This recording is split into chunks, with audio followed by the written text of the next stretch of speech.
How's it going, everyone? We have quite a few PlayStation updates to go over, particularly a system software update that has dropped for PlayStation 5 consoles, so we'll quickly run through that.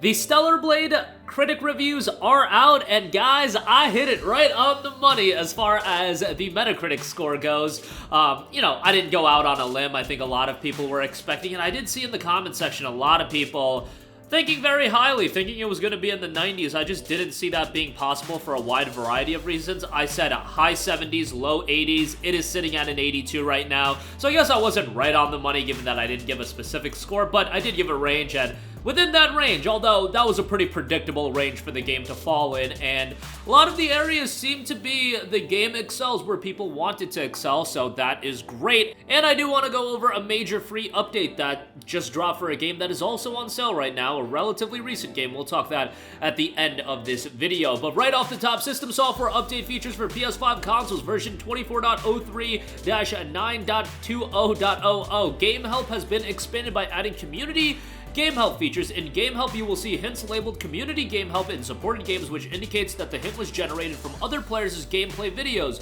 You can participate in community game help by allowing your gameplay video to be automatically captured and updated to the feature upon review. To opt in, go to settings, captures and broadcast, captures, auto captures, community game help, and then select participate, and you can also opt out at any time.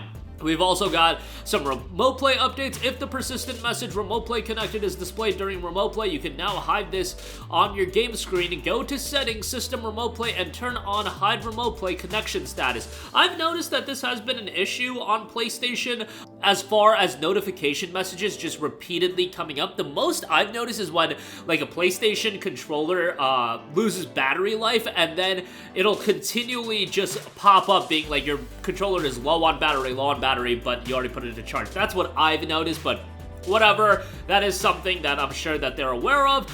We've improved system software performance and stability, the typical one, and we've improved the messages and usability on some screens, so that was quietly included as well. This system software update is live right now, most notably the game help features being altered a little bit, and you can opt in and opt out whenever you do want, and again, you can go download that right now. Moving on from that, the Stellar Blade reviews are live. Obviously, more reviews I'm sure will filter in, but currently the game is sitting at an 82 on Metacritic. This is across 97 reviews, with 85 of those reviews being positive. And positive is anything above or at a 7.5, 75, and then anything below that is mixed. So you've got 85 positive, 12 mixed for a Metacritic score of 82.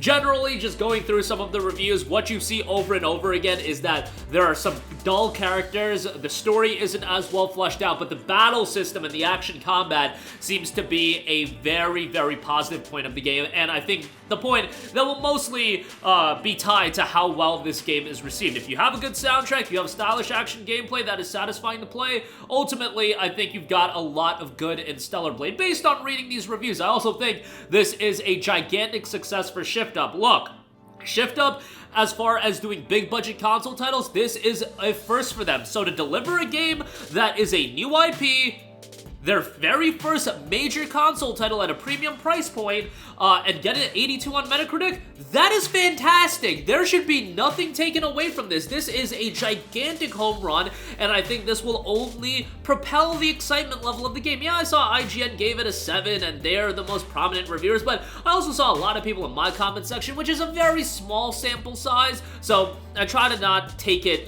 I try not to take my comment section and then parlay that into thinking about the entire gaming community like that, but a lot of you guys said you're checking out the game regardless, no matter the critic score, but I do think being at an 82, that's at the level where people are like, alright, it's a new IP, it's a brand new game, I have interest in it. 82 is a pretty good score. I know these days in gaming, we're really just hunting after that 90 plus, but an 80 is a super respectable score, especially if you're settling in on an 82, that means there's a lot of people scoring the game at an 8.5, a 9, or even a perfect, or above a 9. I believe there's only one perfect score. Actually, there's a couple perfect scores, 3 as of recording this video, but, there's a lot of review scores that are well above the 82, and then there's going to be some that are below, and if you already played the demo, and you liked what the demo offered, and that got you super excited, chances are you're probably going to fall on the side of enjoying the game even more, unless you're expecting, an incredibly compelling narrative. It seems like that is the one area every reviewer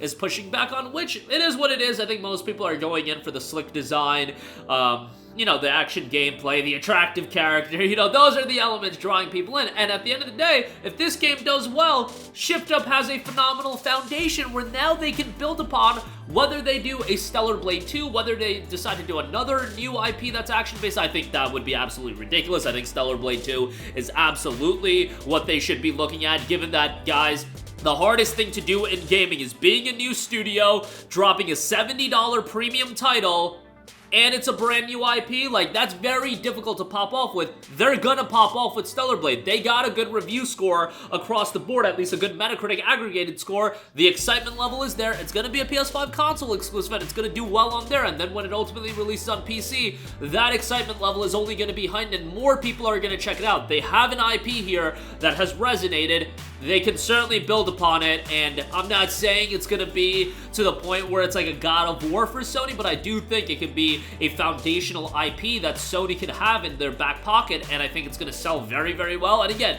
if you build upon it, if you expand the narrative, if you tighten up some of the story beats and add more compelling characters and continue to develop a quality action game, and that's based on me just playing the demo and not knowing much about the full game because I haven't played it yet. I'll play it at launch, but just generally knowing how these things work, you're sitting at this point with the first game in the series, with being a new studio in this market, and it being a new IP, okay, there's a lot of room for you to grow, and you delivered something right out the gate that is something to build off of. When you have a W like this, you take that W and you run to the bank. That means for Shift Up, that means for Sony to continue investing into this IP. That is going to be incredibly worthwhile for them. And I get it, Shift Up has worked on mobile titles and some live service games, and they've worked on other games, but as far as big budget console single player experience, this is a new area for them, and so far so good, with the demo being received well, with the game I'm sure commercially gonna do well, being the top pre-ordered title, and now the Metacritic score looking solid as well. I said in previous videos, if it's anywhere from a high 70 to a low 80,